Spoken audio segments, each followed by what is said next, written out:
often hear them before we see them, if we even notice them at all. Cyclists aren't riding merely to stay in shape, they're using their wheels to commute. It's their transportation to and from the university. But the campus wasn't designed with cyclists in mind, and many of them are hoping the university community will be more accommodating. I think just educating people on giving us about, 3 to 4 feet when they pass, not buzzing us, not yelling stuff at us, especially whenever we're just trying to commute and get to class. Some cyclists say they want their voices to be heard as the university updates its master plan, which will guide future growth and development on campus. Among the proposals being considered for the master plan is the addition of more bike lanes. Currently, the campus only has 2 streets marked with bike lanes. As far as cycling, I think the lack of bike lanes on campus is the biggest issue. You can use the handicap ramps, but you don't always want to be on there when there's somebody in a wheelchair with a disability using one. Some cyclists feel that adding bike lanes will not only solve traffic concerns, but also encourage students to go green. Not only does it become an opportunity to make transportation and travel, gas-free, but it also makes people aware of, being aware of the surroundings. To find out more information, you can go to txstatemasterplan.com. For Bobcat Update, I'm Laura Carr. So you want to go back to college, but there's no one there you know. The campus seems enormous, and you're not sure where to go. You're feeling lost and lonely, and you don't know what to do. Well, there's an organization to help people just like you. The non-traditional student organization. Make some new friends or meet an advisor to help you feel a little bit wiser. Get a scholarship to assist with tuition. Helping you succeed is their biggest mission. And in no time you'll be feeling great. Here at Texas State, there's a relaxing lounge with computers to study. Social events to get to know everybody. Pizza parties, bowling, and tailgating too. NTSO makes college fun for you. And when it's finally time for your graduation, NTSO throws a celebration. So if you want to learn and grow, become a member of NTSO.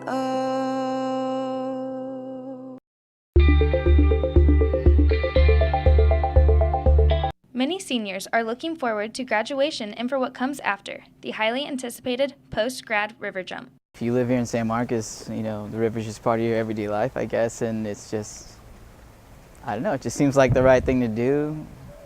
Just say, I'm done, I'm out of here. High E. coli levels were detected last month, but the advisory that followed has since been canceled because more recent samples showed levels within a normal range.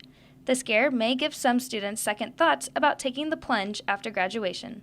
That's disturbing, and no, I wouldn't jump in if I knew that they were withholding that type of information from me. Officials say a wastewater spill may have been the cause of the elevated bacterial levels.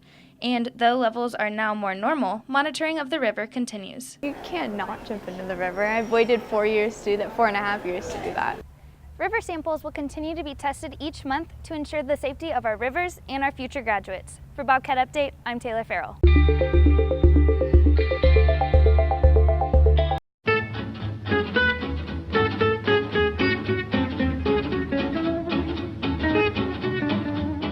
Growing up in a town of 200 people, we found entertainment in almost any event. Everyone was so excited when they replaced the town's only stop sign with a stoplight. I graduated with 24 people in a school that housed all K-12 in one small building. You had to move away to get married, since almost everyone was related to you in some way or another. And when you got in trouble at school, somehow your parents found out before you'd even had a chance to walk home.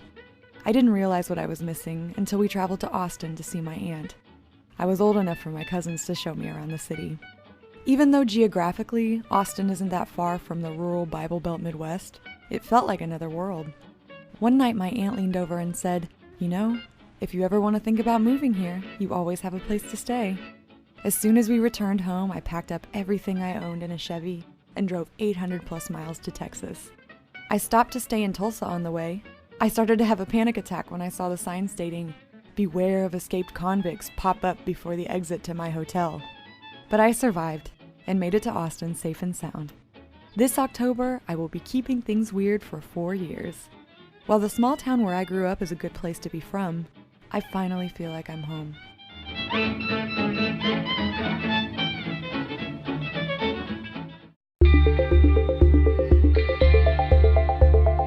The city City Council recently mandated that businesses applying for tax breaks or other incentives to build or expand their operations to pay their workers no less than $15 an hour plus benefits. After college, I think it could help people pay off their student loans or really give them a good start on life. Texas State students who want to work in San Marcos face a lot of competition. I think more students are going to come and try to get more jobs, but it's going to be more competitive, so not everyone is going to get jobs. It's already hard finding a job now, so with increased minimum wage, it's going to be, I think, harder. Those who oppose the wage hike argue that small businesses will find it difficult to add to their payrolls. Anything that's mandated by the government usually turns out terribly. When private corporations go about doing something like that, then it comes out way better because they're doing it for a profit and they're doing it for a reason.